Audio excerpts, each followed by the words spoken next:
22, 23 भी है।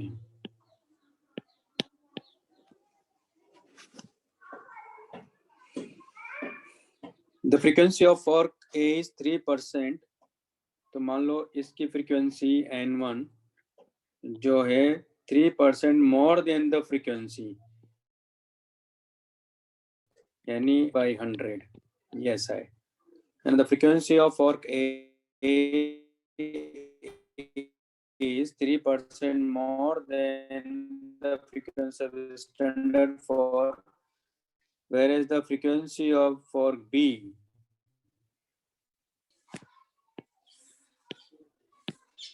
ये हम लोग F नॉट मान लेते हैं, ये भी F नॉट है,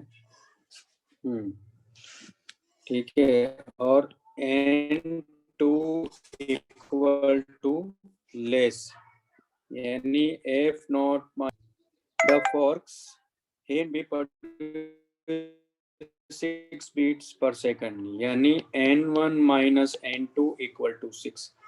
सब्ट्रैक्ट करेंगे तो 6F नॉट बाई 100, तो F नॉट इक्वल टू कितना आ गया, 100 hertz.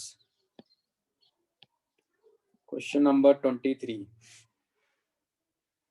Closed organ pipe and open organ pipe of same length produce 4 bits when they are set into vibration simultaneously.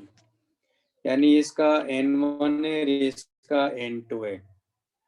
Assume same mode of vibration both the cases, ठीक है. If the length of each of them were twice their initial lengths, the number of bits produced will be.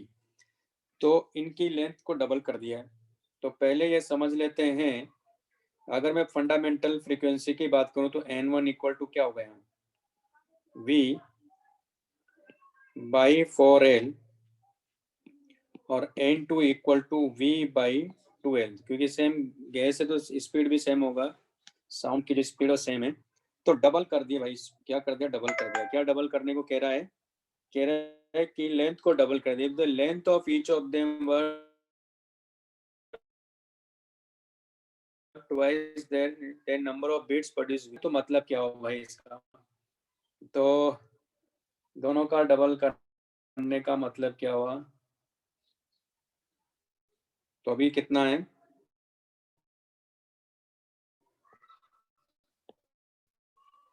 N2 minus N1 equal to कितना मिलेगा, V by 4L. अब हो गया N1 dash equal to V by, ये कितना हो जाएगा 8L, और N2 डैश कितना हो जाएगा V बाई 4L, 2L, यानी कितना हो गया N2 माइनस N1 कितना था, N2 माइनस N1 4 बिट्स है, कितना हो गया 4 बाई 2, यानी 2 बिट्स. ये आंसर आना चाहिए. समझ में आया? क्लियर है सबको? क्वेश्चन नंबर 23 हो गया. नेक्स्ट हमारे पास भी 25, 27,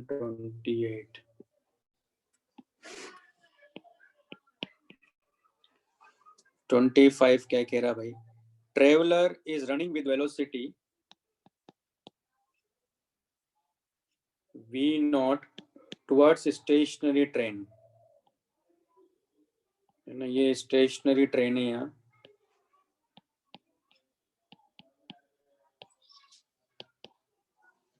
If the train sounds a horn of frequency N,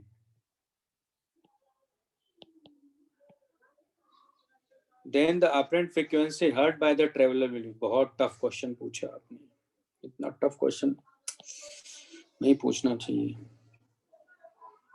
तो F इक्वल टू ऑफिसर है, तो V plus V0 by V minus 0, क्योंकि ये सोर्स माना जाएगा, इनटू N. तो बस आ गया आंसर, और क्या चाहिए. तो ये आंसर आना चाहिए, यानी F equal to V plus V0 by V into N. Question number 27. बेटा इतना तो पढ़ लो, डॉपलर इफेक्ट तो पढ़ लो, कुछ तो पढ़ोगे कि कुछ नहीं करोगे. Two identical fluids produce fundamental notes of frequency 300 Hz at 27 degree Celsius. दोनों आइडेंटिकल है, यानी इनिशियल जो टेम्परेचर है वो 300 केल्विन दिया है। If the temperature of air in one fluid is increased to 31 degree Celsius, the number of beats heard per second will be, number of beats बताना है अपने को। तो क्या होगा इस केस में, स्पीड बढ़ जाएगी, है ना। तो आप देख रहे हो कि 27 से 31 यानी 4 डिग्री सेल्सियस उसने इंक्रीज किया है, यानी इसका मतलब 300 केल्विन से कितना जाएगा, 304 केल्विन तक जा रहा है। तो हमारे पास कॉन्सेप्ट होता है V equal to gamma RT by M not का स्क्वायर रूट, है ना। ये मान लो इनिशियल टेम्परेचर है। अब मान लो हमने इसकी स्पीड बढ़ा दी, तो टेम्परेचर बढ़ेगा तो स्पीड भी बढ़ेगी। तो स्पीड कितना बढ़ेगा अपने को मिल जाएगा, तो है ना। तो क्या करेंगे इसमें, एक काम करते हैं, तो स्पीड हो जाएगी V plus delta V gamma R T plus delta T divide by M not का स्क्वायर रूट। तो जाएगा V plus delta V equal to gamma, है ना, और T को बाहर ले लो आप, तो एम नॉट, और ये कितना मिलेगा 1 plus delta T by T to power half, है ना। तो यहाँ से मैं इसको यहाँ सोल्व कर देता हूँ पहले, क्योंकि स्मॉल जब चेंज करना है तो ये फॉर्मूला होता है, फॉर्मूला पहले बता रहा हूँ इसलिए आपको मैं। तो आप इसको डायरेक्ट यूज कर सकते हो।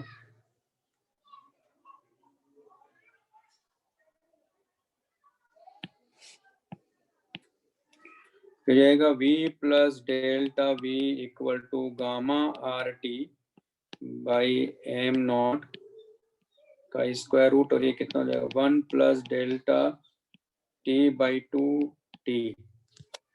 तो ये तो कैंसिल आउट हो गया, तो हमारे पास आ गया delta V equal to ultimately कितना है, दरअसल ये V हो गया, और ये डेल्टा T बाई 2T, है ना।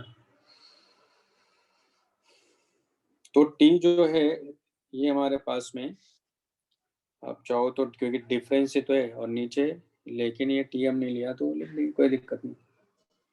तो क्या बताना भाई, हमने टेम्परेचर डिफरेंस कर लिया तो ये आ जाएगा। तो फ्रीक्वेंसी क्या हो जाएगी, देखो F1 इक्वल टू था V, पहले तो देख लेते हैं कि ये वैल्यू कितनी मिलेगी अपने को।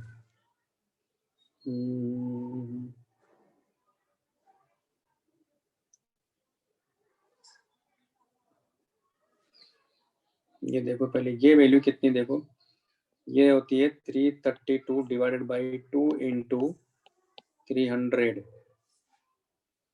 Into delta T। ये वैल्यू बताओ कितना आ रहा है, देखो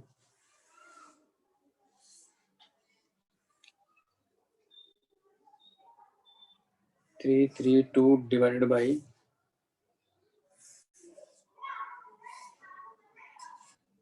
ये 340 अगर लेते हैं,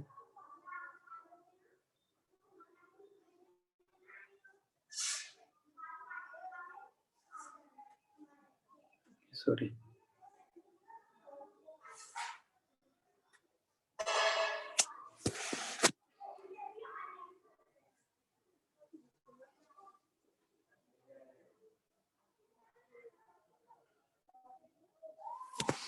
ये वैल्यू कितनी है भाई,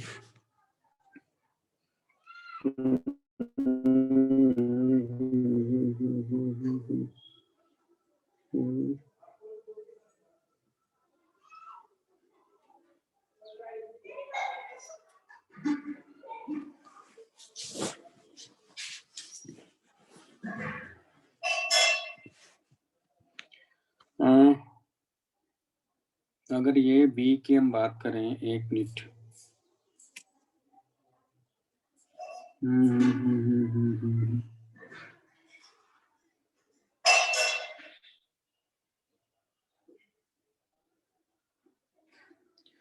देखो चेंज इन स्पीड तो ये आ रहा है हमारे पास में, है ना।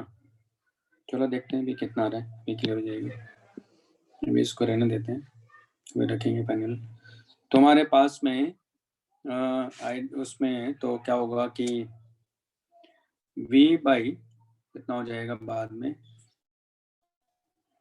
मैं तो टेम्परेचर चेंज किया ना, तो टेम्परेचर चेंज किया तो स्पीड भी चेंज होगी। तो फाइनल स्पीड होगी मान लो v बाई नहीं, पहले कितना था, v बाई 4l, ये समझ के करेंगे।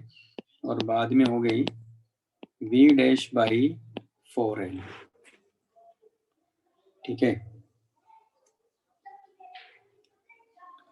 तो यहाँ कितना आ जाएगा हमारे पास में, यानी स्पीड क्या होगी, एक तरह से इंक्रीज कर गई। तो f2 minus f1 equal to v by 4l, नहीं मतलब v डैश माइनस v।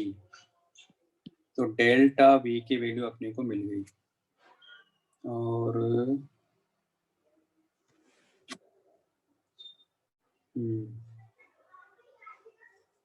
ठीक है, तो डेल्टा v बाई 4l, तो अपने को इनिशियली कितना दिया, लेकिन इसने 27 पे कितना दिया है इसने, क्या गड़बड़ कर रहा हूँ मैं।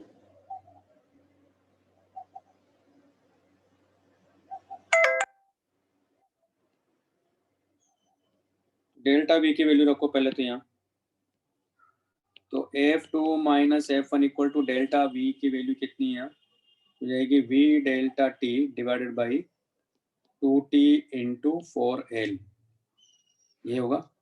और v बाई 4l ये कितना हमारे पास में, ये 300 है ना।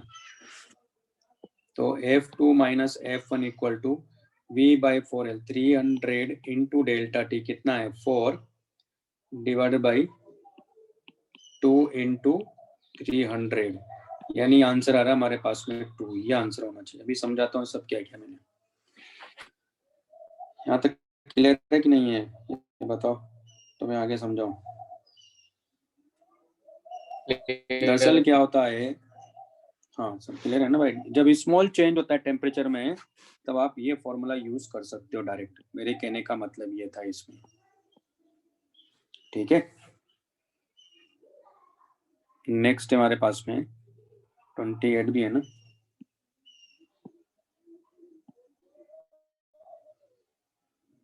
ट्वेंटी थ्री तो हो गया, 29 भी है, 27, 20, 29।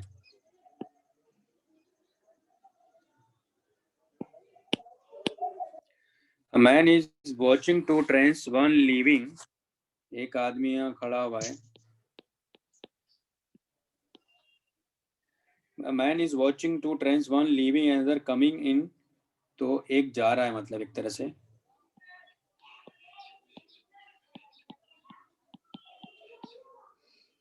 और एक आ रहा है।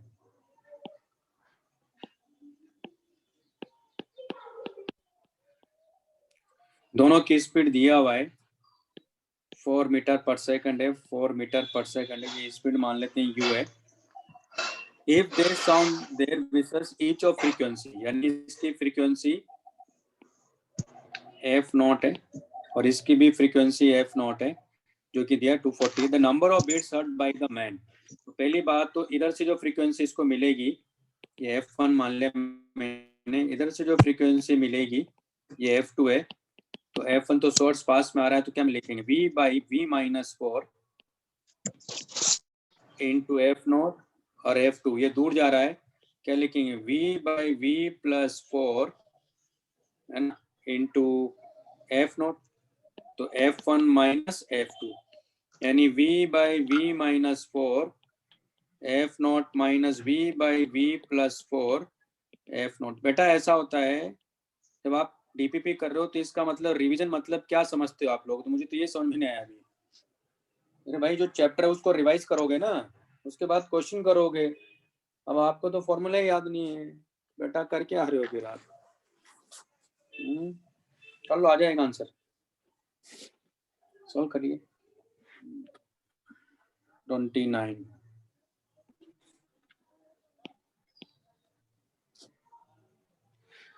A whistle revolves in a circle. एक whistle है जो सर्कल में रिवॉल्व हो रही है, ऐसे रिवॉल्व हो रही है, मान लो ये a whistle revolves in circle with angular speed omega. Omega अपने को दिया हुआ है 20 रेडियन पर second. Using a string of length 50 centimeter, if the frequency of sound from the whistle, यानी इसका वाला ओमेगा एल इक्वल टू यहाँ क्या हो जाएगा, वी हो जाएगा. कह रहा है कि then what is the minimum frequency heard by an observer which is far away, यानी काफी ज्यादा दूर है, तो इसका मतलब जब ये इधर जा रहा होगा, तो सोर्स जा रहा है क्योंकि ये विसल है ना, तो विसल इधर की तरफ जा रहा है, ऑब्जर्वर काफी दूर बैठा हुआ है क्योंकि रेस्ट पर है, तो उसको फ्रीक्वेंसी क्या मिलेगी, क्योंकि इसकी अपनी फ्रीक्वेंसी एफ नॉट, तो सोर्स है, तो यानी V by V plus omega L into F not इसका दे रखा, ओमेगा दिया हुआ है, एल भी दिया हुआ है, ये फ्रीक्वेंसी सुनाई देगी जो कि एफ मिनिमम होगा. और मैक्सिमम के लिए जब यहाँ होगा तो इसको मैक्सिमम यहाँ से सुनाई देगा, तो मैक्सिमम क्या हो जाएगा, हो जाएगा v by V minus omega L into F not हो जाएगा, ये मैक्सिमम हो गया. अच्छा है, लेकिन ये तो ज्यादा दूर है, लेकिन अगर पास में होता तो, अगर मान लो पास में होता तो क्या होता उस केस में, वो भी समझ लेते हैं. मान लो अगर ये पास में होता, जैसे यहाँ से मान लो एक 2r डिस्टेंस पर ही है और इसकी जो रेडियस है वो r है, तो यहाँ से क्या करेंगे, टेंजेंट ड्रॉ करेंगे और यहाँ से टेंजेंट ड्रॉ करेंगे. तो अगर ये ऐसे क्लॉकवाइज डायरेक्शन में घूम रहा है तो मैक्सिमम कब मिलेगा अपने को, जब यहाँ होगा, इस केस में मैक्सिमम, और जब ये यहाँ होगा तब क्या मिलेगा अपने को, मिनिमम. यानी इसको यहाँ जो स्टेशनरी ऑब्जर्वर है उसको, उसकी बात करें, क्योंकि जो सोर्स है उसकी तो फ्रीक्वेंसी ही जो एमिट कर रहा है वो एफ नॉट है. ठीक है ना भाई, कर लोगे?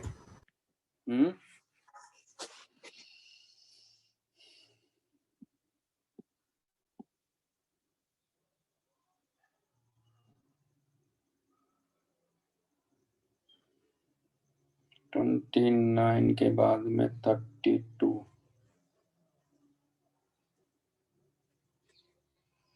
32 के बाद में 33.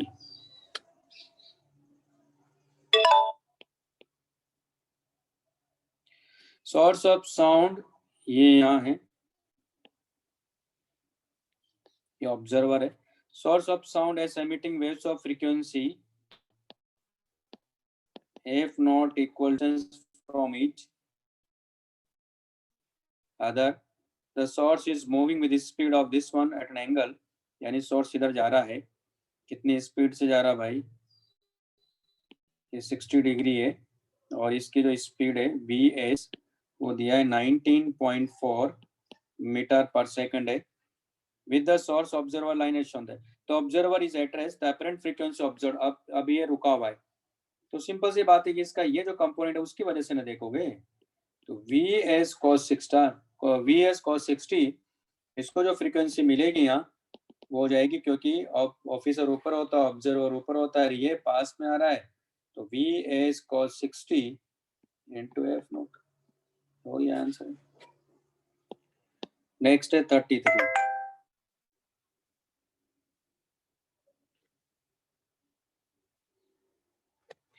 Car not working between this and this, car not engine है,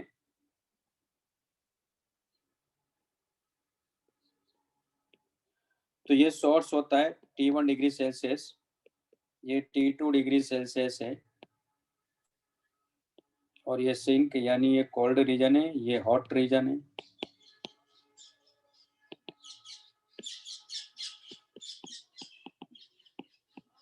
ये सिंक होता है. Car not working between 300 kelvin, यानी ये 300 केल्विन है, और ये हमारे पास में 600 केल्विन है.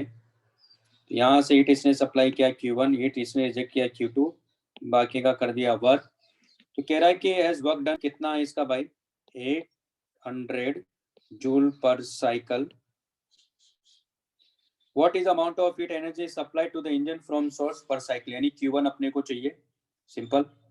तो हमारे पास कॉन्सेप्ट क्या होता है, हमें मालूम है कि eta equal to 1 minus T2 by T1 equal to 1 minus Q2 by Q1 होता है, और Q1 equal to W plus Q2 है, तो W equal to Q1 minus Q2 है, तो W यहाँ से आ जाएगा भाई, देखो कैसे, Q1 बाई Q2 की वैल्यू क्या हो जाएगी, T1 बाई T2, यानी 600 बाई 300 तुम्हारे पास आ गया, यानी Q2 अपने को चाहिए, तो Q2 कितना आ गया, Q1 बाई 2 आ गया, क्योंकि अपने को Q1 चाहिए, और तो आ गया, क्योंकि Q1 बाई Q2 कितना है, अच्छा वही क्या। अब हमारे पास में इसको यहाँ रख दो, तो W अपने को दे रखा है, तो Q1 equal to W plus Q1 by 2, यानी ये आ गया Q1 by 2 equal to W कितना है, यानी Q1 आ गया हमारे पास में, कितना आ गया, 1600 आ गया, तो Q1 इक्वल टू हो गया 1600 जूल पर साइकिल, यही आंसर है। ठीक है भाई। हाँ चलिए नेक्स्ट, 33, 35।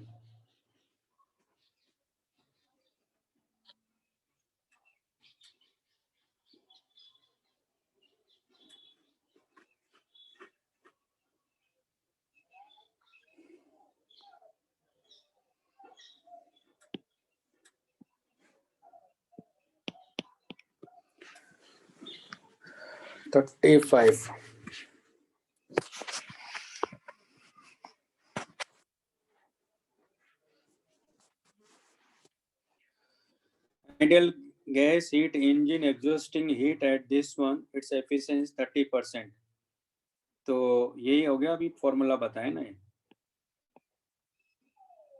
यहाँ से वर्क हो रहा है W, ये Q1 हीट है, कितना है भाई, ये 77 प्लस 273, ये T1 केल्विन में हो गया, और ये इधर T2 है, तो एफिशिएंसी दिया 30 by 100 equal to 1 minus T2 by T1।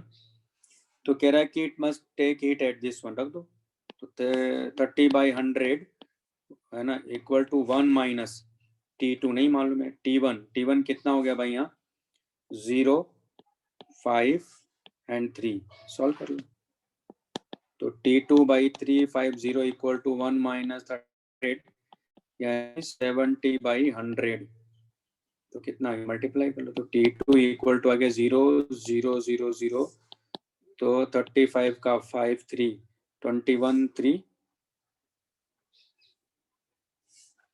Sorry 35 का 3 ना, 35 का 5 ही बचा 3, कितना आ रहा भाई, कुछ गड़बड़ आ रहा है, सही आ रहा है क्या,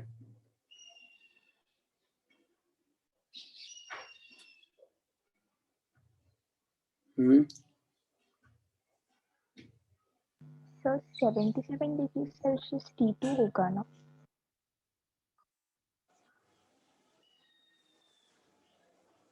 क्या लिखा है, an ideal gas heat engine exhausting heat, अच्छा सॉरी, हाँ सही तो कह रहे हैं, ये तो यहाँ से ले रहे हैं, एग्जॉस्टिंग जो बाहर फेंक रहा है वो तो ये हुआ ना,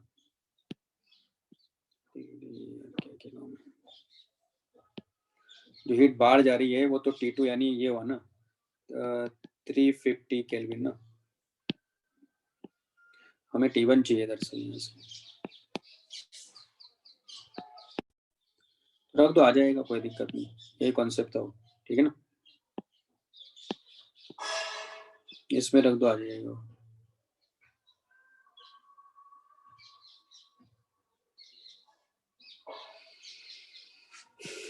ठीक है, क्योंकि इतना तो हीट ये तो सिस्टम ले रहा है ना, हीट तो ये सिस्टम ले रहा है ना, और बाहर जो फेंक रहा है वो ये है, ठीक है। 37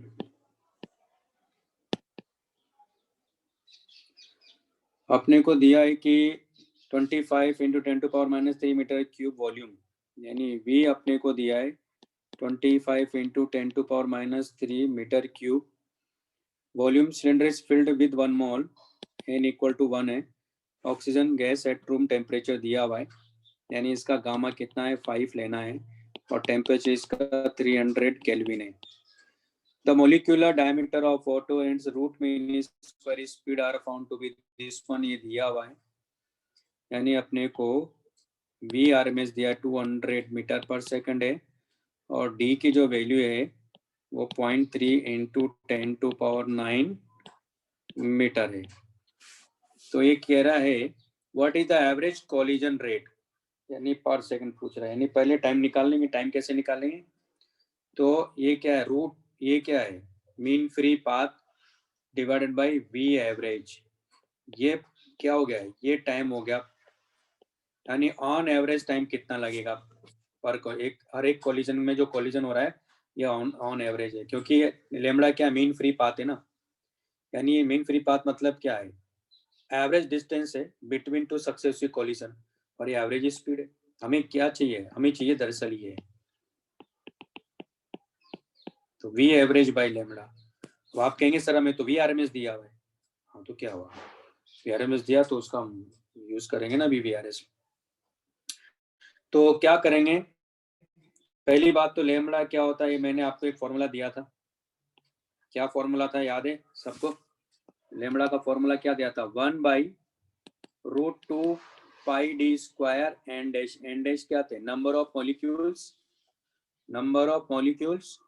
पर यूनिट वॉल्यूम था, और एन डैश की वैल्यू क्या निकल के आई थी, KT/√2 पाई d स्क्वायर इंटू P निकल के आया था, जहाँ P आप यहाँ से निकालोगे, क्योंकि PV इक्वल टू NRT, यहाँ से P मिल जाएगा, V दिया, N दिया, R तो पता ही है, T भी दिया हुआ है 300 केल्विन है, तो यहाँ से P भी मिल जाएगा, है ना, K पता ही, केल्स D दे रखा सब दिया, लेमड़ा मिल गया, V average 8RT by pi M not होता है, और VRMS equal to 3RT by M not, रख दो यहाँ। तो क्या करेंगे हम लोग, यहाँ से √8 बाई पाई को अलग कर देंगे, है ना, और ये क्या आ जाएगा VRMS बाई √3 आ जाएगा, तो ये V एवरेज आ गया ना। RMS आपको दे रखा है, सॉल्व कर लो, लेमड़ा आपको पता ही है, VRMS ये पता ही है, तो फिर फ्रीक्वेंसी क्या हो गई, तो वो हो गई V एवरेज बाई लेमड़ा, ये फ्रीक्वेंसी हो गई।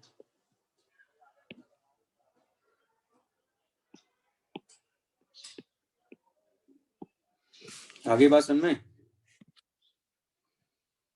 हाँ सर। तो ये वाला पार्ट हो गया। नेक्स्ट हमारे पास में फॉर्मूले मैंने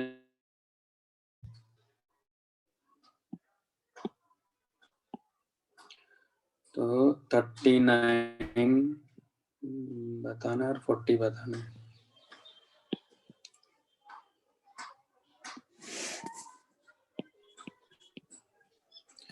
The volume of gas is reduced to 1/4 of its initially volume, तो इनिशियल वॉल्यूम है V और फाइनल वॉल्यूम है V/4, है ना, तो volume of gas is reduced to this of its initial volume adiabatically at 127 degree Celsius the final temperature. बहुत बढ़िया, और इतना टफ क्वेश्चन पूछ रहे हो ना कि मैं मतलब समझ नहीं पा रहा हूँ कि करना क्या है, बेटा पता नहीं क्या ही कर रहे हो भाई, लगा दो फॉर्मूला आ जाएगा। और गैस कह रहा है ना, तो गामा दे रखा 1.4 है, आ जाएगी 40। 1 meter cube of gas is compressed suddenly at atmospheric pressure and temperature such that its temperature becomes this one। अब suddenly compress करने का मतलब क्या हुआ, कौन सा बनेगा? तो ये होता है PV raise to gamma equal to constant और PV इक्वल टू nRT, यानी एडियाबेटिक प्रोसेस है, सडनली कंप्रेस करने का मतलब ये होता है। तो P और T में दिया हुआ है अपने को, तो एटमॉस्फेयर प्रेशर है जो कि 10⁵ लेंगे, तो फाइनल प्रेशर बताना। टेम्परेचर भी अपने को दिया हुआ है, तो P into nRT by P ना, क्योंकि V को एलिमिनेट करना है। तो P1 P2 raise to 1 minus gamma T raise to gamma equal to constant. तो P इनिशियल है 10⁵ न्यूटन पर मीटर स्क्वायर। T इनिशियल है यहाँ 300 केल्विन। T फाइनल कितना है? 620 कितना है भैया? 627 प्लस 273 यानी 900 केल्विन। तो लिख दो ना, P initial 1 raise to gamma T raise to gamma T initial equal to P final 1 raise to 1 minus gamma T final raise to gamma.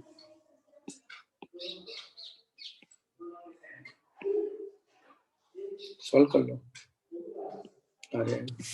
ठीक है, ऐसे ही करना था और क्या।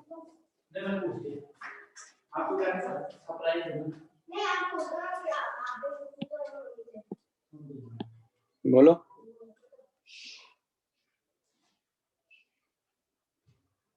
अब 3 ग्राफ बनाए तो कौन से ग्राफ है? मुझे कौन से, मुझे थोड़ी मालूम है। मुझे बेटा भेजना पड़ेगा ना, सब भगवान थोड़ी हूँ यार मैं। क्या आपने बोल दिया सर वो 3 ग्राफ? कौन से 3 ग्राफ? मेरे फरिश्ते याद नहीं, मेरे फरिश्तों को याद नहीं भाई ये तो। हाँ भेजो। चलो नेक्स्ट हमारे पास में हीट ट्रांसफर करते हैं।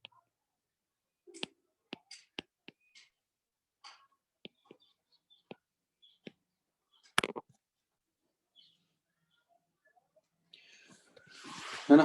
तो हीट ट्रांसफर की जब भी बात करेंगे, तो जैसे हमने पहले बात किया था, हीट की जब भी बात की जाती है तो मतलब एनर्जी फ्लो हो रही है ना? तो इसका मतलब इसके यहाँ हम लोग बात करेंगे कि किन किन मोड के थ्रू हीट एनर्जी फ्लो होती है या ट्रांसफर होती है।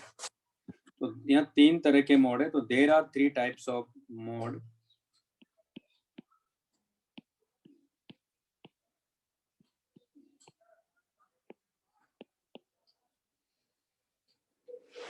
ठीक है, तो there are 3 types of mode of heat transfer.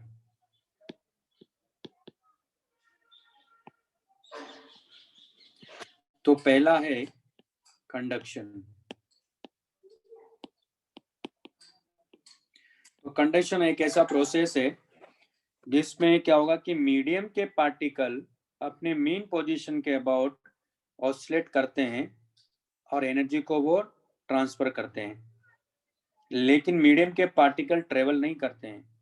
यानी ऐसा नहीं कि एक प्लेस से दूसरे प्लेस पे ट्रेवल करेंगे, जैसे कन्वेक्शन में होता है। कन्वेक्शन में एक्चुअल में मीडियम के पार्टिकल ट्रेवल करके जाते हैं और हीट एनर्जी को ट्रांसफर करते हैं। कंडक्शन में ऐसा नहीं है। तो पहला तो पॉइंट इसमें ये कि medium is required.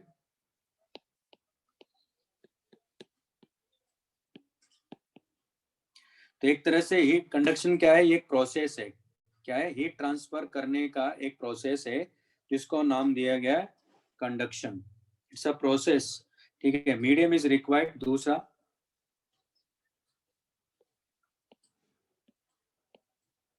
Medium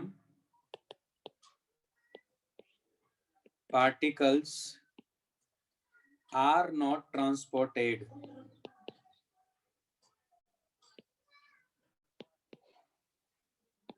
from one place to another.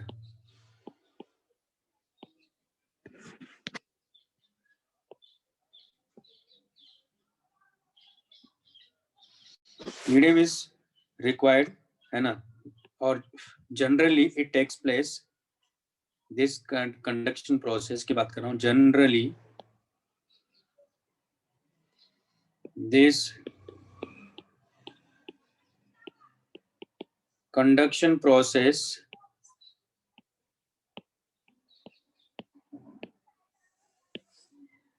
takes place in solids. लिख लो ये पॉइंट्स.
नेक्स्ट पॉइंट है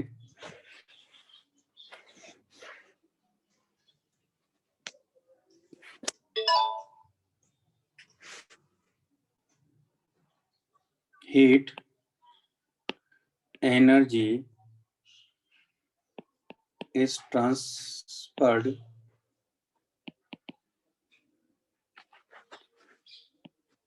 due to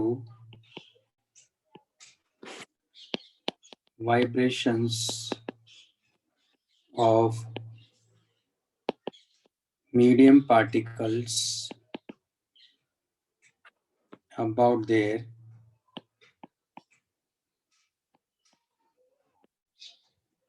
mean position.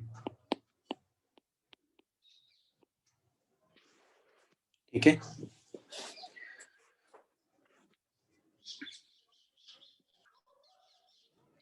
तो होता क्या एक्चुअली, मान लो जैसे कि मैं एक स्मॉल एलिमेंट ले रहा हूं जिसकी लेंथ डेल्टा एक्स से मान लो, इसका एरिया क्रॉस सेक्शन ए और यहाँ से मान लो हीट ट्रांसफर हो रही है इस रेट से D Q by D T rate से. तो होता क्या है कि इसमें से कुछ पार्ट इसका ट्रांसमिट हो रहा है यहाँ से, यानी यहाँ से ट्रांसफर हो रहा है इधर, तो D Q 1 by D T, और कुछ पार्ट इसका क्या हो रहा है, इसमें से कुछ पार्ट इसका एब्जॉर्ब हो रहा है. तो जो एब्जॉर्ब हो रहा है वो D Q 2 by D T है. तो एक्चुअली में जब तक स्टेडी स्टेट नहीं पहुंचता है तब तक क्या होता है, ये जो बॉडी है ये भी हीट एब्जॉर्ब करता है. तो ये होगा, यानी टोटल जो हीट मिल रहा है अपने को पर सेकंड वो D Q 2 by D T है ना, D Q by D T है, D Q 2 by D T plus है ना D Q 1 by D T. तो D Q 2 by D T जो कि एब्जॉर्ब हो रहा है ना, यानी इसका मतलब ये हुआ कि M S delta T by delta T इस रेट से, जहाँ एम क्या इसका मास है, एस का स्पेसिफिक कैपेसिटी है इस मटेरियल की, प्लस ये ट्रांसफर हो रहा है और कुछ इसका M S D T by D T ये एब्जॉर्ब हो रहा है. क्लियर. लेकिन अगर मान लो मैं बात करूं एट स्टेडी स्टेट, तो स्टेडी स्टेट का मतलब होता है कि M S delta T by T जो है वो 0 हो जाएगा, यानी हर एक एरिया क्रॉस सेक्शन पर टेम्परेचर क्या हो जाएगा, कांस्टेंट हो जाएगा, सेम हो जाएगा. इसका मतलब है कि D Q by D T is equal to होगा D Q 1 by D T, यानी ये कोई हीट एब्जॉर्ब नहीं कर रहा है. इसका मतलब ये होता है, ठीक है, हीट एब्जॉर्ब नहीं कर रहा है, यानी D Q by D T जो हीट आ रहा है वही हीट ट्रांसफर हो जा रहा है. ठीक है, ये लिख लो.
लिख लिया?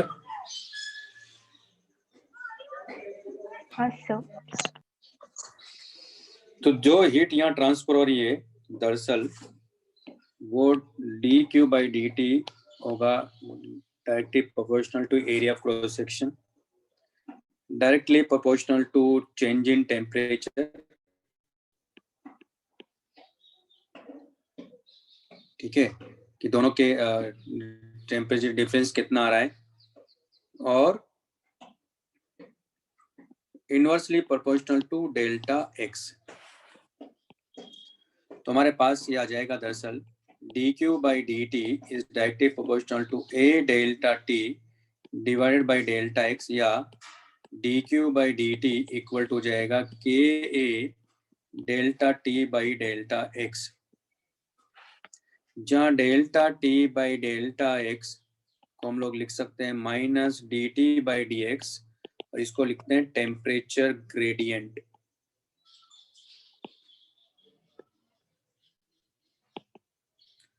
जैसे हमने वेलोसिटी ग्रेडियंट देखा था वैसे ही टेम्परेचर ग्रेडियंट होता है। ठीक है, तो लिख लो इसको।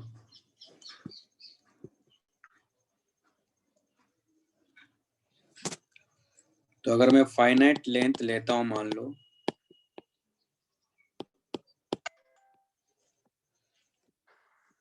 फाइनाइट लेंथ रोड की अगर मैं बात करूंगा तो आप देखोगे कि उस केस में क्या आ जाएगा हमारे पास में, क्योंकि हम जो बात करेंगे वो एट स्टेडी स्टेट की बात करेंगे।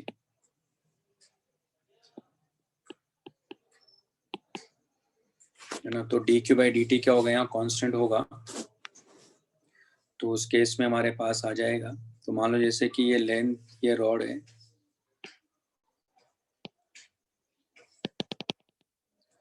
ये मान लो x इक्वल टू 0, ये x इक्वल टू एल है, और यहाँ से हीट ट्रांसफर हो रहा है। तो यहाँ से जो हीट ट्रांसफर हो इसका यहाँ का टेम्परेचर मान लो T1 डिग्री सेल्सियस है, यहाँ का T2 डिग्री सेल्सियस है, और जो हीट ट्रांसफर हो रहा है वो D Q by D T है, वही हीट अपने को यहाँ से मिलेगी D Q by D T.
तुम्हारे पास हो जाएगा D Q by D T, और ये हो जाएगा एक तरह से डी एक्स, और यह मिलेगा के ए माइनस डी टी, और ये है T1 से T2, और यहाँ इंडिकेट करेंगे हम लोग 0 टू L। तुम्हारे पास लिख लो इसको पहले।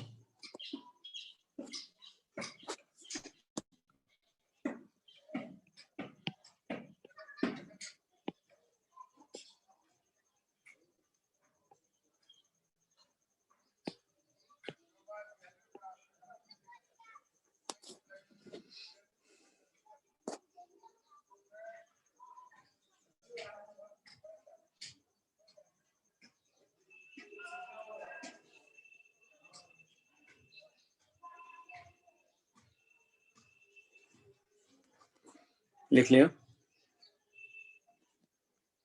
हाँ सर। हाँ सर।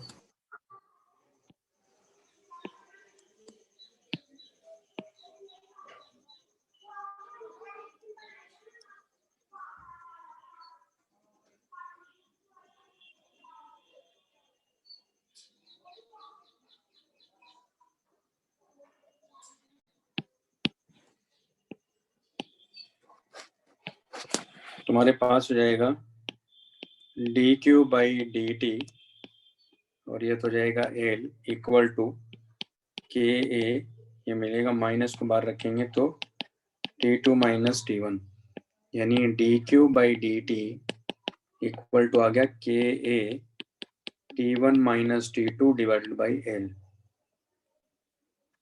तो आप ये फॉर्मूला यूज कर सकते हो। अब इस फॉर्मूले को हम लोग थोड़ा सिंप्लीफाई करते हैं,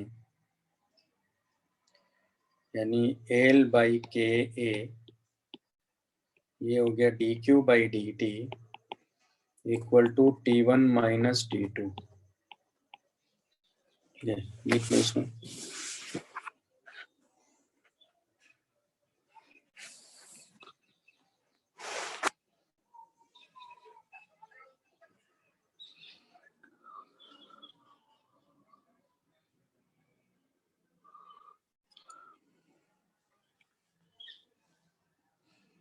तो इसमें ध्यान रखना है कि dq/dt क्या लिया मैंने, एक तरह से कांस्टेंट लिया हुआ है ना। इतना तो आपको आ ही गया। अब तो इंटीग्रेशन साइन से बाहर लेने का मतलब ये था कि ये कांस्टेंट है, यानी जो रेट है हीट ट्रांसफर होने की वो कांस्टेंट है।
तो मत करो, आपको नहीं पसंद आया तो मत करना।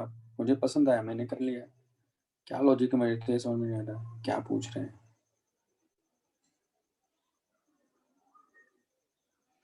आपको पसंद नहीं तो मत करेगा इंटीग्रेट, और क्या।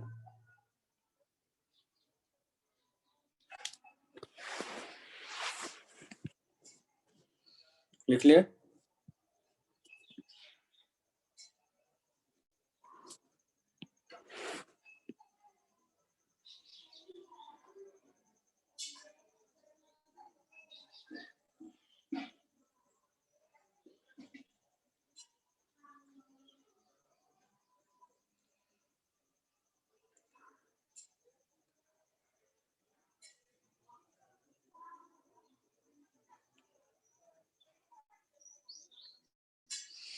तो अगर मान लो जैसे कि ये क्वेश्चन मैंने आपको दिखाई यहाँ, ये मालूम है, इसको हम लोग एक करंट इलेक्ट्रिसिटी से भी देख सकते हैं।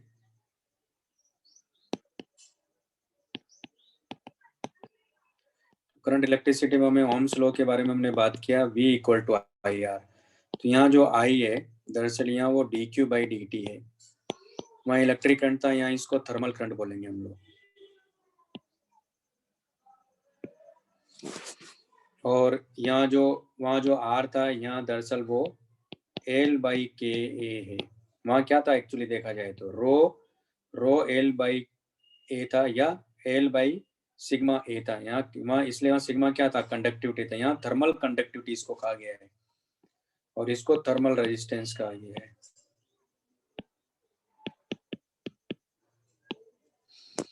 और T1 माइनस T2 इसको बोलते हैं थर्मल वोल्टेज। वहाँ वो V था, ये थर्मल वोल्टेज है। तो जो भी करंट इलेक्ट्रिसिटी में हमने कॉन्सेप्ट सीखे हैं वो सब यहाँ अप्लाई करेंगे हम लोग। ठीक है, वहाँ जैसे हमने नोडल एनालिसिस वाला कॉन्सेप्ट सीखा था कि कोई भी एक पॉइंट है जहाँ सब जगह से करंट क्या आ रहा है, तो यानी ये भी समझ सकते किरचॉफ का जो फर्स्ट लॉ है वो हर जंक्शन पॉइंट के लिए वैलिड होता है, तो वहाँ भी वैलिड होगा। क्यों? क्योंकि स्टेडी स्टेट की बात करेंगे हम लोग, ठीक है।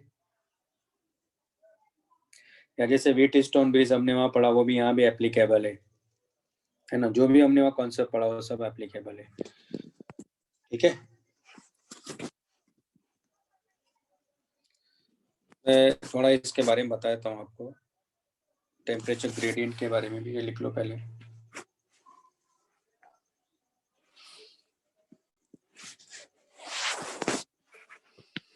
तो ये हमने एल लेंथ के लिए बात कर ली। तो एल लेंथ के लिए अगर स्टेडी स्टेट की बात करेंगे तो ये वाला फॉर्मूला यूज कर लेंगे। तो इसमें ध्यान रखना है कि एरिया क्रॉस सेक्शन क्या है, थ्रू आउट कांस्टेंट है, वेरिएबल नहीं है। वेरिएबल होगा तो जो पहला फॉर्मूला जो बताया था वो यूज करेंगे। तो ये इस केस में हीट यहाँ से ट्रांसफर हो रहा है और इसकी जो लेंथ है रॉड की एल है, और यहाँ का जो टेम्परेचर T1 डिग्री सेल्सियस है, यहाँ का टेम्परेचर T2 डिग्री सेल्सियस है, यहाँ से हीट बाहर जा रही है, इसका एरिया क्रॉस सेक्शन जो है ए है। तो जिस रेट से हीट एंटर कर रही है उसी रेट से हीट बाहर जा रही है, क्योंकि बॉडी उसको एब्जॉर्ब नहीं कर रही है।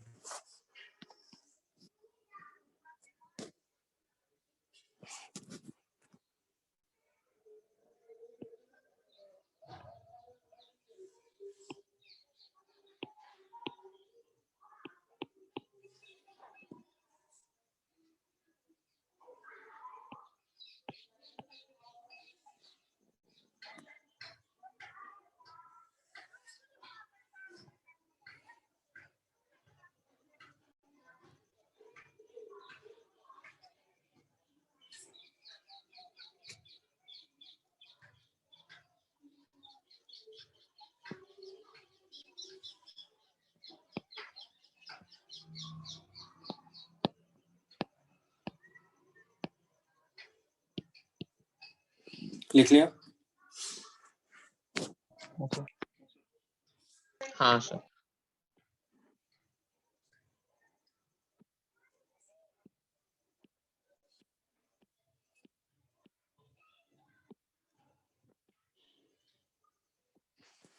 तो टेम्परेचर ग्रेडियंट के बारे में समझ लेते हैं।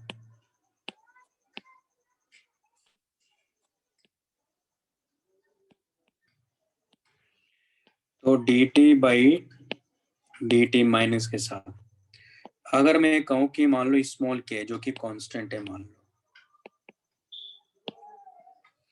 है ना। तो मतलब क्या हुआ कि मान लो जैसे कि ये रोड लेते हैं, यहाँ का टेम्परेचर T1 डिग्री सेल्सियस है, ये x इक्वल टू 0 है, और किसी x की बात करते हैं मान लो यहाँ। तो यहाँ से हीट एंटर कर रही है, तो यहाँ पर यहाँ का टेम्परेचर कितना होगा उसके बारे में बात कर रहा हूँ मैं। तो यहाँ लिखेंगे माइनस dt इक्वल टू के dt, यानी ये हो जाएगा T1 से T और ये 0 टू x। तो माइनस यानी T minus T1 equal to, sorry K एक ये टेम्परेचर ग्रेडियंट है भाई,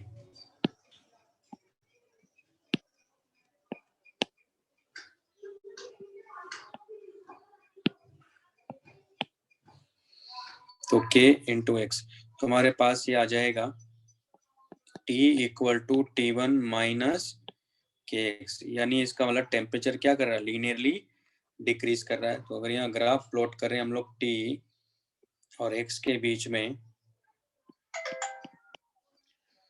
तो क्या कर रहा है देखो, कंटिन्यूसली ये यहाँ से डिक्रीज करता जा रहा है।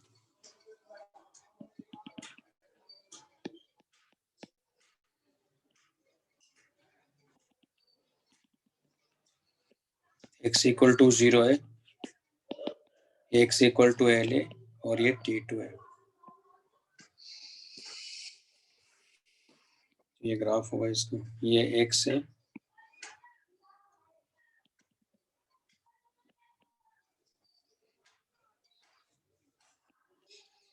ठीक है।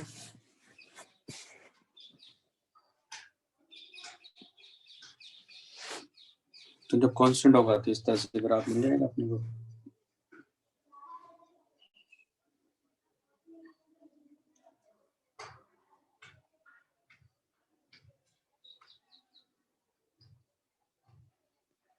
लिख लिया भाई?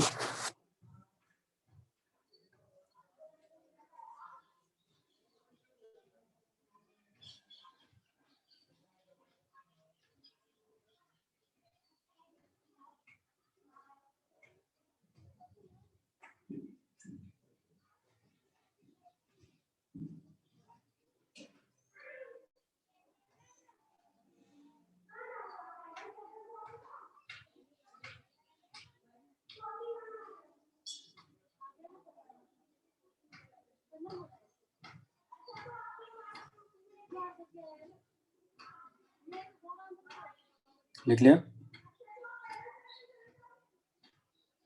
हाँ सर।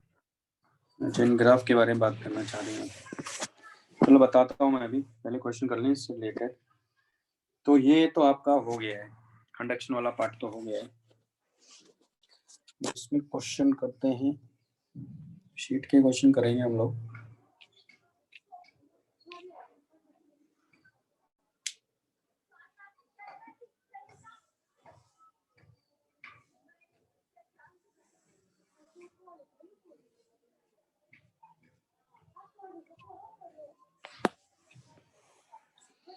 अब जैसे क्वेश्चन हमारे पास में एग्जाम्पल 1 तो आप कर ही लोगे, बता देता हूँ तुम्हें पहले।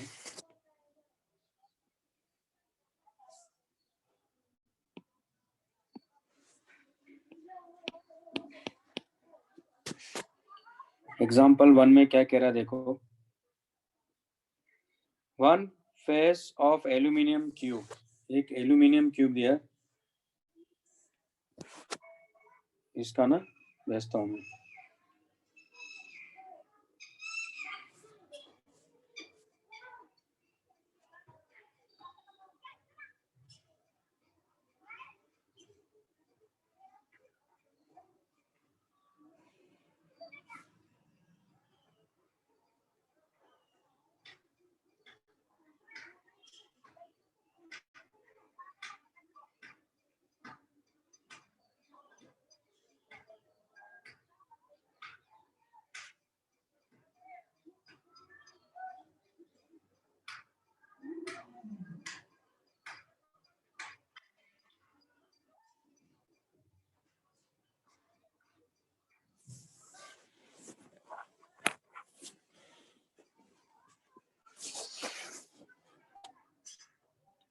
ठीक है ना?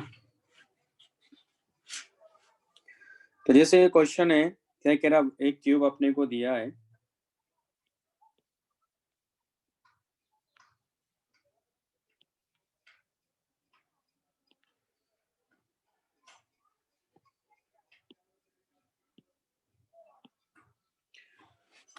इसकी लेंथ भी अपने को दिया है, मतलब L इक्वल टू अपने को दिया हुआ इसका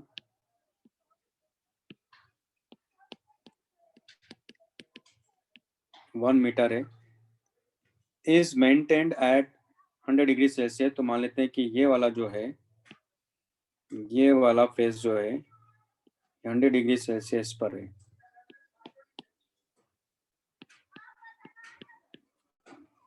and other and is maintained, और ये वाला जो फेस है ये 0 डिग्री सेल्सियस पर, यानी इसकी लेंथ इधर है, और एरिया कौन सा मिलेगा अपने को, ये वाला एरिया क्रॉस सेक्शन की बात करते हैं। All other surfaces covered by adiabatic walls, यानी यहाँ से हीट एंटर कर रहा है, इसका मतलब यहाँ से हीट बाहर जा रहा है। Find the amount of heat flowing through the cube in 5 seconds, 5 second में कितना हीट गया। तो पहली बात तुम्हारे पास में कॉन्सेप्ट है dq by dt equal to ka T1 minus T2 divided by L। तो थर्मल कंडक्टिविटी इसका दे रखा है 209 है, इसका एरिया कितना हो जाएगा 1 इंटू 1 एरिया क्रॉस सेक्शन, यानी 1 मीटर स्क्वायर इंटू 1, यानी 100 माइनस 0 डिवाइडेड बाई L कितना है 1, है ना। तो ये हो गया D Q equal to 209 into 100 into D T, इसको इंडिकेट किया 0 से 5, और ये हमारे पास में Q आ गया। तो Q इक्वल टू आ गया 209 इंटू 500।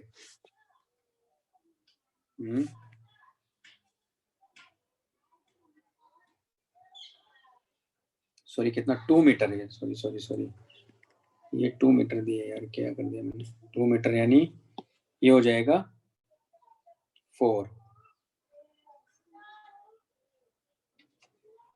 ये हो गया हमारे पास में 4, है ना। और ये कितना हो जाएगा यहाँ 2, तो 2 बाई ये हो गया 100 बाई, यानी ये हो गया हमारे पास में, ऊपर 2 से मल्टीप्लाई कर देंगे, तो यहाँ भी ये 500 क्या, तो 2 से और मल्टी, तो बाद कितना हो गया 209 किलो जूल, ये आंसर है। ठीक है भाई। समझ में आया? हाँ सर। सिंपल ही क्वेश्चन है, ऐसा नहीं है कि बहुत टफ आते हैं, बहुत सिंपल क्वेश्चन आते हैं इससे। अब जैसे क्वेश्चन एग्जाम्पल 12 है, मान लो हमारे पास में, लिख लो ये एग्जाम्पल 2 में क्या कह रहा है, देखो ये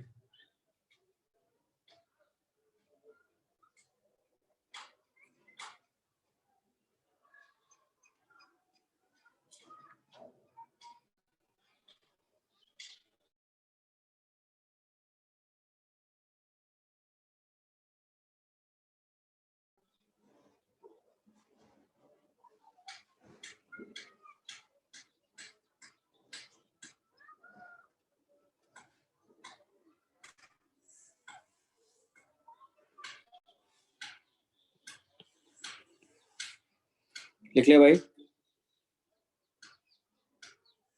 यस सर।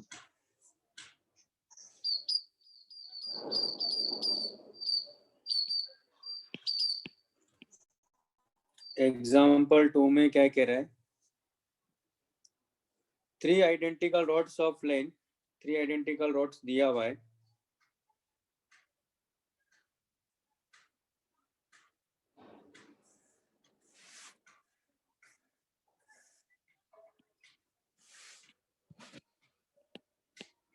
ये 12 डिग्री से 12 डिग्री सेल्सियस है इधर,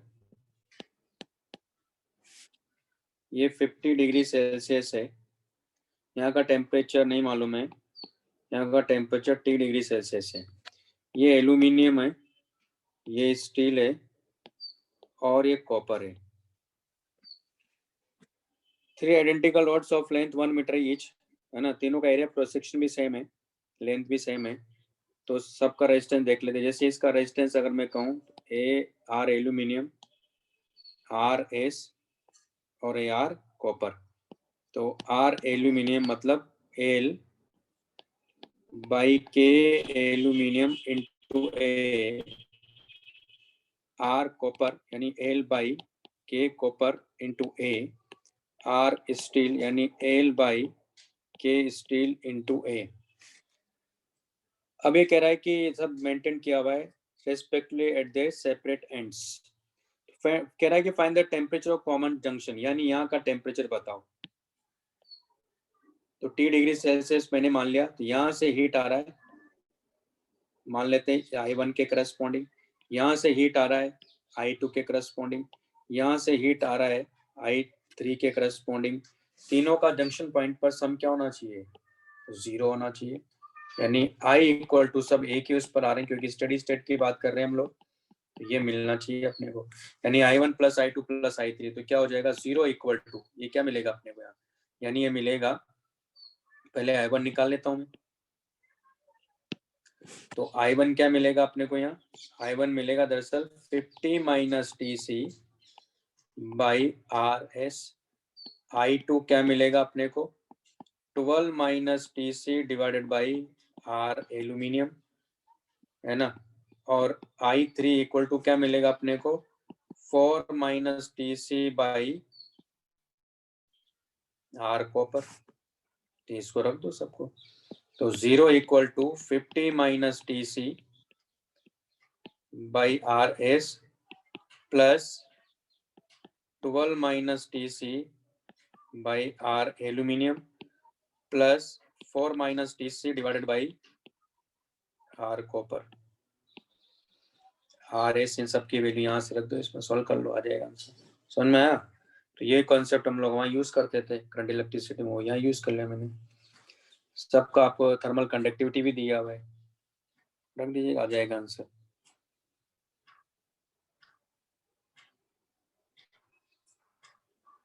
अब चाहो तो सी हटा दो, और क्या, इसमें कोई मतलब है नहीं। नहीं, जंक्शन पॉइंट का है यहाँ, मैंने इस टेम्परेचर की बात कर रहे थे हम लोग, मेरे ख्याल से कर लोगे, कोई दिक्कत नहीं।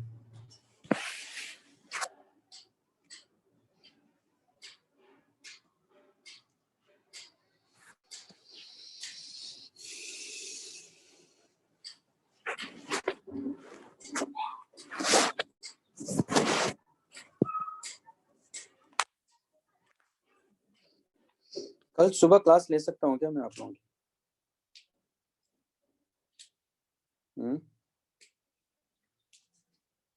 कि कल कोई एग्जाम है? नहीं सर चलेगा। सर पीपी हिस्ट्री है। कल सुबह केमिस्ट्री है सर। कितनी बजे है?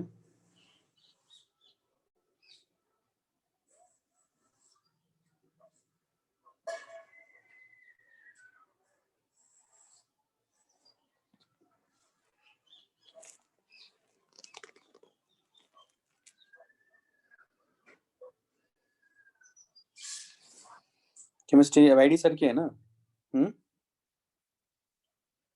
हाँ सर। ठीक है, वो मैं बात करता हूँ सर से।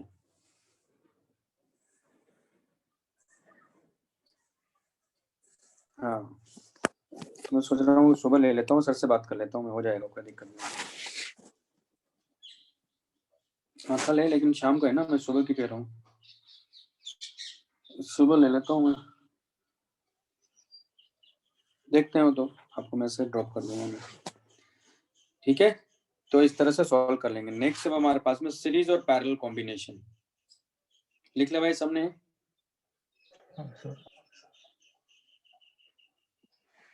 नेक्स्ट है सीरीज कॉम्बिनेशन।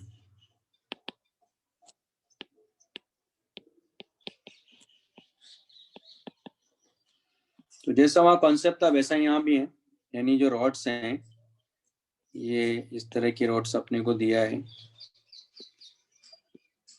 यहाँ का टेम्परेचर T1 डिग्री सेल्सियस है, यहाँ का T2 डिग्री सेल्सियस है, और ये इंटरमीडिएट टेम्परेचर है।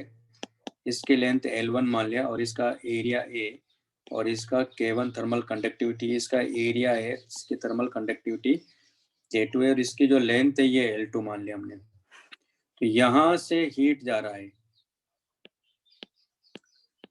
dQ/dt, तो यहाँ से भी हीट बाहर जा रहा है dQ/dt। ठीक है, तो यानी dQ/dt इक्वल टू जाएगा हमारे पास में, हम यहाँ जब भी बात करें तो स्टेडी स्टेट की बात कर रहे हैं हम लोग।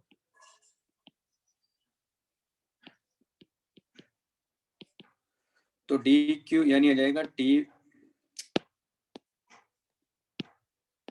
K1A T1 minus Tm divided by L1, और ये इक्वल टू हो जाएगा यहाँ K2A Tm minus T2 divided by L2।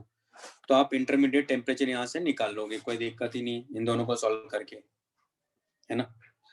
अब अगर इसकी ये पूछा जाए कि इसकी इक्विवेलेंट थर्मल कंडक्टिविटी बताओ, तो आप यहाँ से निकाल सकते हो Ka T1 minus T2 divided by L1 plus L2, यानी इक्विवेलेंट थर्मल कंडक्टिविटी यहाँ से निकाल सकते हो, और इंटरमीडिएट टेम्परेचर।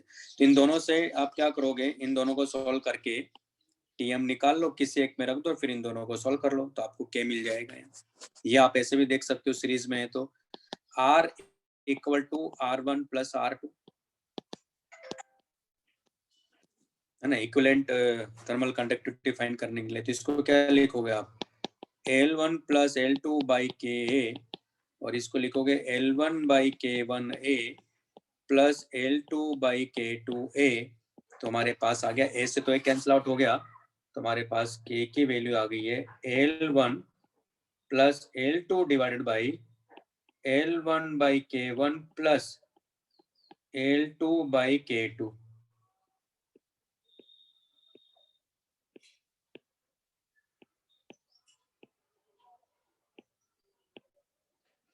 ये हमारे पास आ गया। अगर इसमें अगर ऐसा हो जाए कि if L1 equal to L2 है, तो K इक्वल टू कितना आ गया, 2K1 K2 divided by K1 plus K2, ये आ जाएगा। तो इसकी थर्मल कंडक्टिविटी ये आ जाएगी।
हाँ, एरिया डिफरेंट हो सकता है, हो जाएगा, कोई दिक्कत नहीं।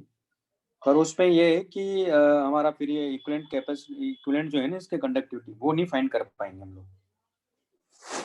ठीक है, जब एरिया डिफरेंट होगा, लेकिन dq बाई dt फाइंड कर लेंगे, कोई दिक्कत नहीं है। क्योंकि अगर अलग भी है तो यहाँ देखो ना k1 a1 आ जाएगा, तो आप tm भी फाइंड कर लोगे, वो भी कोई दिक्कत नहीं है ना। इस वाली इक्वेशन में देखो, इस वाली इक्वेशन में आप a1 रख दो, इसमें a2 रख दो, पर यहाँ क्या रखोगे ये नहीं पता, तो आप इक्विवेलेंट कंडक्टिविटी नहीं फाइंड कर सकते हो, थर्मल कंडक्टिविटी। बाकी डिफरेंट एरिया भी हो सकता है, मैंने सिर्फ इसीलिए एरिया सेम रखा जब इक्विवेलेंट थर्मल कंडक्टिविटी अपने को फाइंड करना था, उसके लिए। ओके,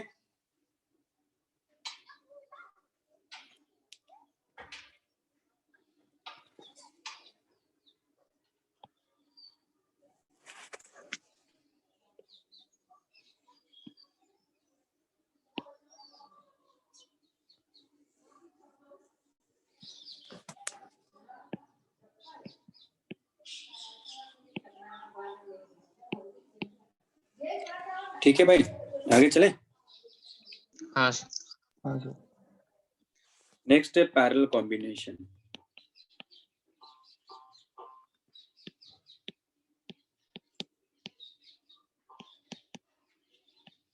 तो पैरेलल कॉम्बिनेशन में क्या होगा, इसमें भी मैं जो लेंथ है ना वो सेम ले रहा हूँ, सिर्फ इक्विवेलेंट थर्मल कंडक्टिविटी निकालना है, इसलिए ये डिफरेंट लेंथ भी हो सकती है ना, ये डिफरेंट लेंथ भी हो सकती है। तो इधर T1 डिग्री सेल्सियस है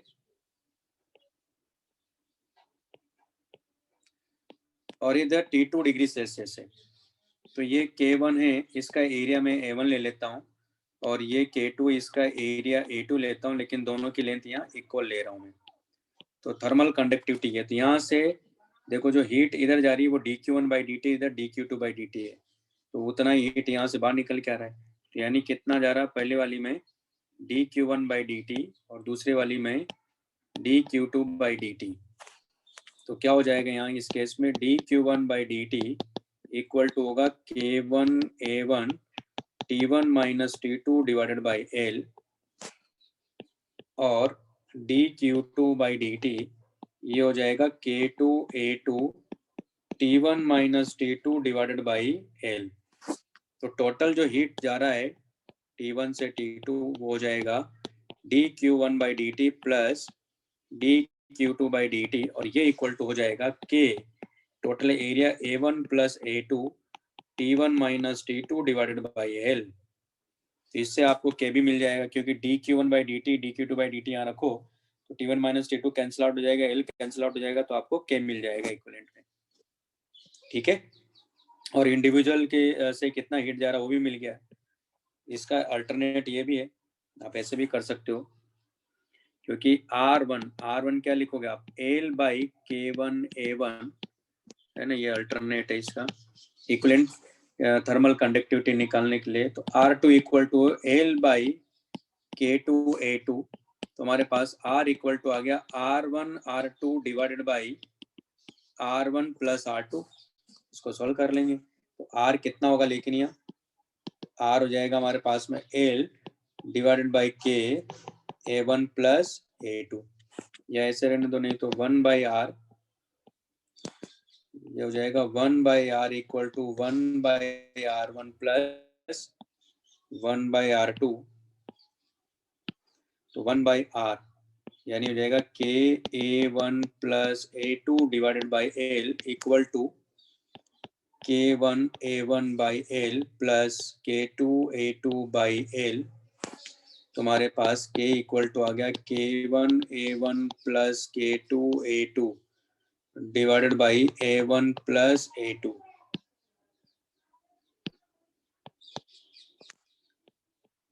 तो if a1 equal to a2 तो k इक्वल टू क्या आ जाएगा k1 plus k2 divided by 2। तो ये आ जाएगा इस केस में, वो लिख लो पहले इधर का।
लिख लिया?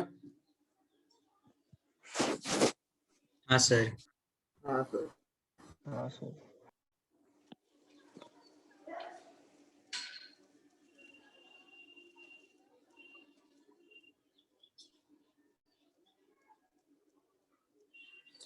तो ये तो था जब एरिया क्रॉस सेक्शन क्या है यहाँ सेम है, लेकिन अगर मान लो एरिया क्रॉस सेक्शन वेरी कर रहा है तब वो भी कर लेते हैं, जैसे हमने रेजिस्टेंस के केस में किया था वैसे यहाँ भी करके देख लेते हैं।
लिख लिया?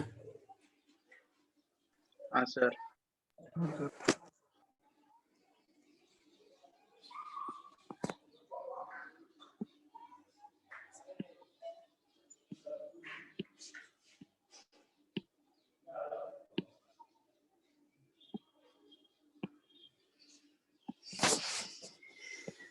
अब जैसे मान लो एक एग्जांपल है यहाँ कि ये हमारे पास में एक सिलेंडर है, एक हॉलो सिलेंडर है,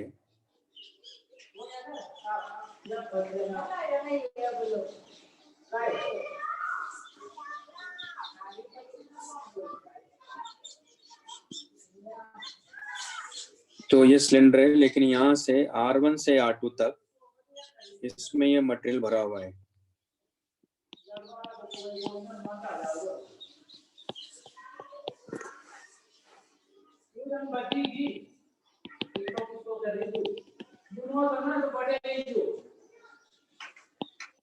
ये R1 है, ये R2 है,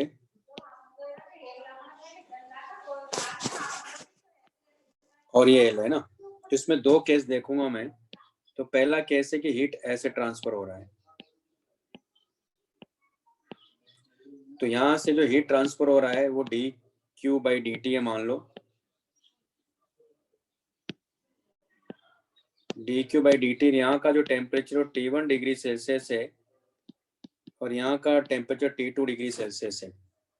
तो आप देख रहे हो कि यहाँ जो एरिया क्रॉस सेक्शन बनेगा वो कितना है, पाई R2 का whole square minus pi R1 का होल स्क्वायर, क्योंकि है ना हीट जो आ रहा है वो यहाँ से तो आ रहा है केवल, है ना, सिर्फ ये ना R1 से R2 वाले पार्ट से आ रहा है, तो ये एरिया हो गया। यानी यहाँ से जो हीट जा रहा है वो कितना जा रहा है, अगर T1 T2 आपको गिवन है, L गिवन है, ये सब गिवन है, यहाँ से जो हीट जा रहा है वो आ गया। यानी अगर इसके थर्मल कंडक्टिविटी के तो K इंटू पाई R2 का whole square minus pi R1 का whole square into T1 minus T2 divided by L, ये हमारे पास में हीट आ जाएगा इस केस में। लेकिन अगर मान लो टेम्परेचर डिफरेंस ऐसा ना देके अंदर और बाहर दिया हुआ है, तब क्या होगा, लिख लो, इसको बताता हूँ।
लिख लिया, ये समझ में आ गया ना सबको? हेलो, मेरी आवाज आ रही है क्या? हाँ सर आ रही। हाँ सर। ये क्लियर है भाई ये सबको, क्या कर रहे हैं इसमें? हाँ सर हाँ सर। अब अगर मान लो ऐसा ना हो के, लिख लेना सबने, मैं रिमूव करूंगा क्योंकि इसको रफ कर रहा हूँ मैं यहीं, हो गया सर। है ना। तो अगर मान लो ऐसा ना हो के ऐसा दिया होता, मान लो ये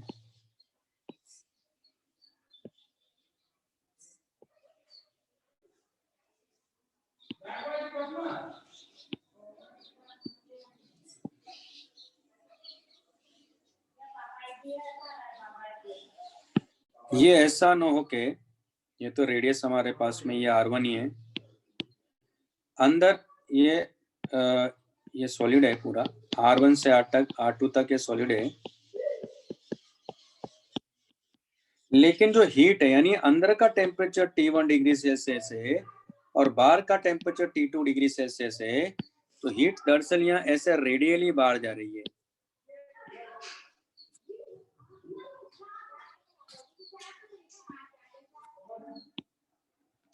हीट कैसे जा रही है, रेडियली आउटवर्ड ऐसे जा रही है यहाँ से।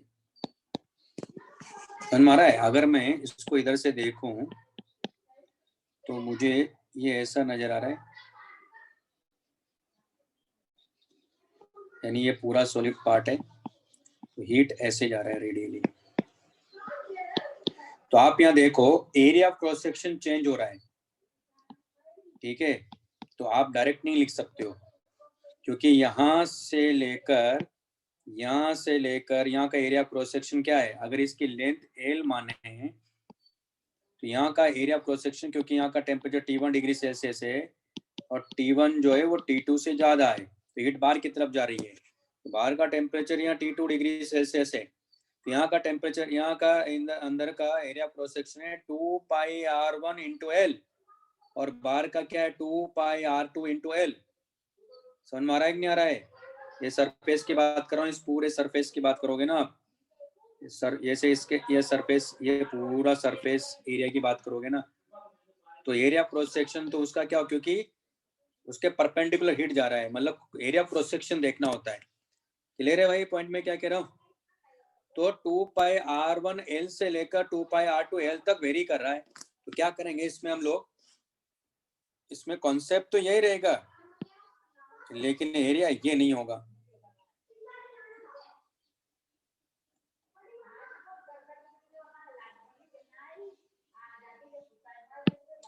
तो यहां से क्या करेंगे हम लोग, R डिस्टेंस पे जाएंगे और एक DR थिकनेस का एक ये बनाएंगे, शेल बनाएंगे, सिलेंड्रिकल शेल बनाएंगे। तो ये R है और ये R से DR है, तो यानी इसका जो एरिया आप लिखोगे, यहाँ एरिया लिखोगे 2 पाई R इंटू एल, है ना। और कॉन्सेप्ट हमारे पास तो dq बाई dt, तो ये कांस्टेंट होगा क्योंकि हर एरिया ऑफ क्रॉस सेक्शन से इतना हीट जा रहा है। यहाँ लिखेंगे k इंटू 2 पाई R L, टेम्परेचर डिफरेंस लिखेंगे delta T divided by delta R। Temperature क्या कर रहा है, लेकिन कंटिन्यूसली डिक्रीज कर रहा है, और डेल्टा R यानी R तो कंटिन्यूसली इंक्रीज कर रहा है, तो यहाँ लिखेंगे dq बाई dt, ये आप है ना, dq बाई dt, और ये हो जाएगा प्लस dr बाई r, यह हो जाएगा 2 पाई kl, और यहाँ लिखेंगे माइनस dt R1 से, सॉरी T1 से T2। समझ में आया है कॉन्सेप्ट? भाई समझ में आया है क्या? लिख लो इसको।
लिख लिया क्या?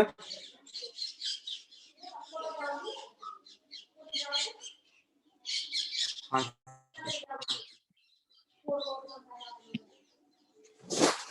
इंडिकेट कर देंगे, ये रफ कर दो ना फिगर तो ये दरअसल ये बी पार्ट है ना,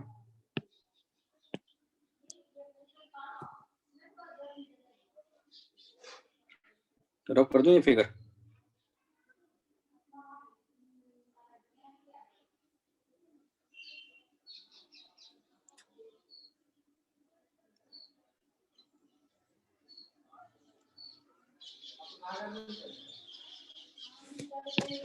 तो ये हो गया हमारे पास में D Q by D T, और इसको तो इंडिकेट करेंगे हम लोग कहाँ से कहाँ तक, R1 से R2।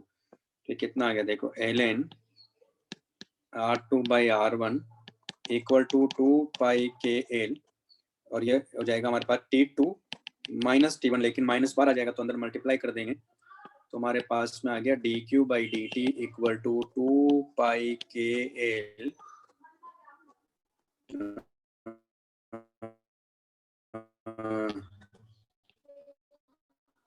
T1 minus T2, T1 minus T2 divide by ln,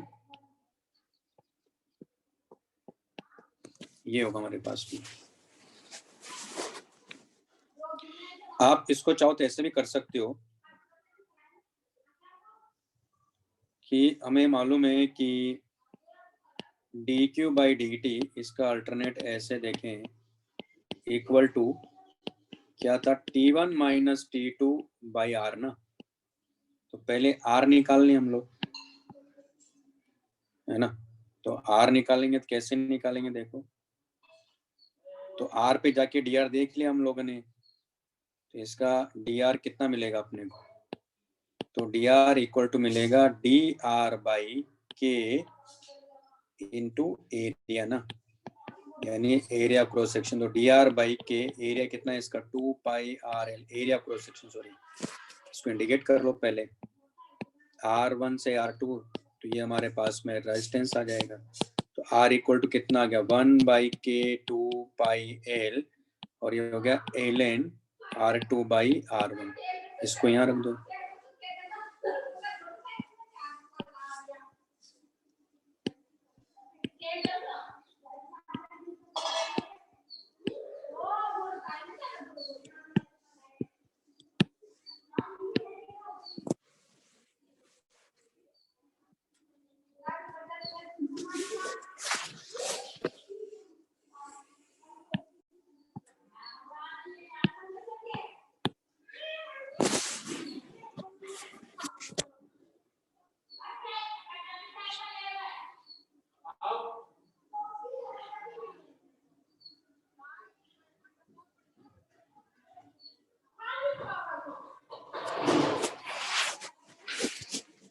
ठीक है,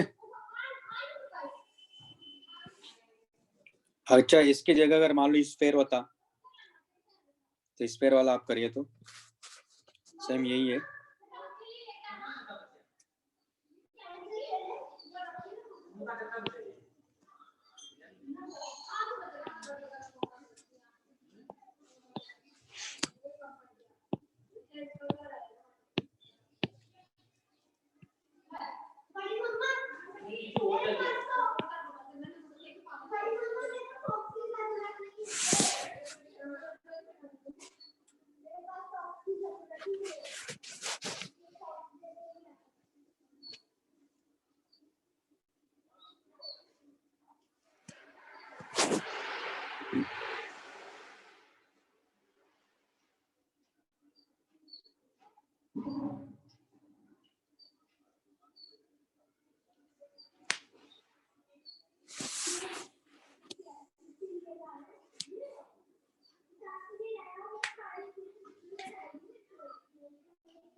लिख लिया, हेलो, हाँ अगर मान लो जैसे कि इसकी जगह अगर स्फेयर होता,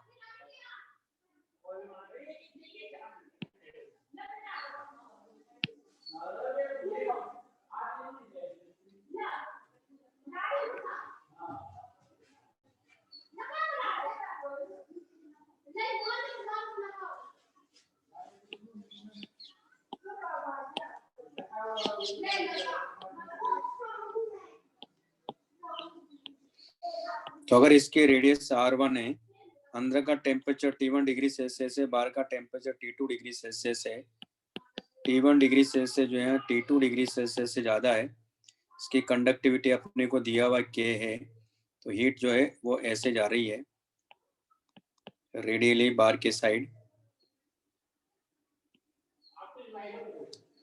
तो बताइए dq/dt कितना होगा इसका, ये स्फेयर है।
हो गया, समझ में आया क्या करना है इसमें?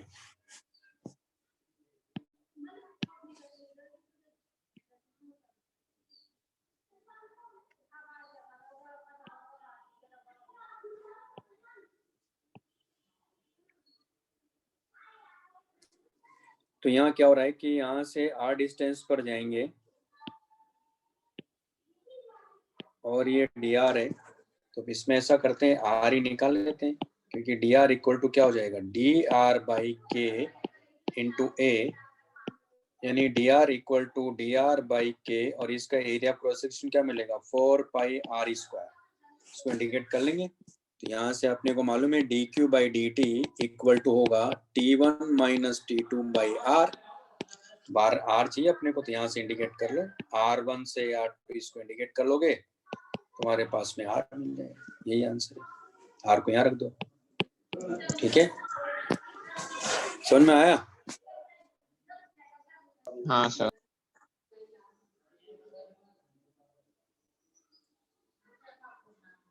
तो लिख लो इसको। ठीक है, नेक्स्ट चले। अगर मान लो ये होता,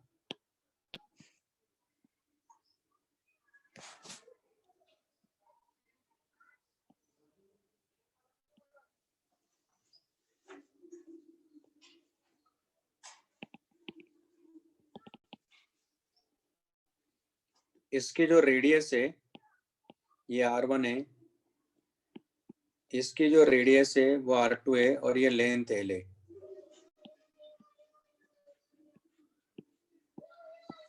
इसकी थर्मल कंडक्टिविटी K है, तो यहां से हीट जा रही है ना, dq/dt। तो यहाँ से उतनी हीट बाहर जा रही है, क्योंकि स्टेडी स्टेट की बात कर रहे हैं हम लोग। तो ये dq/dt आपको यहाँ फाइंड करना है, सॉल्व करेगा इस क्वेश्चन को। ठीक है, तो आज इतना ही करेंगे। और DPP1 हो गई आप लोगों ने, DPP2 तो DPP4 तो हो ही गई होगी कंप्लीट, हाँ सर। है ना? हाँ। तो DPP और DPP1 हो गई। ऑलमोस्ट। तो करो भाई, उसको भी करो, या फिर DPP2 करना है। फिर हाँ, जैसे ही होगा तो फिर हम आगे का करेंगे, ठीक है। चलिए फिर ओके, आज इतना ही करेंगे, है ना।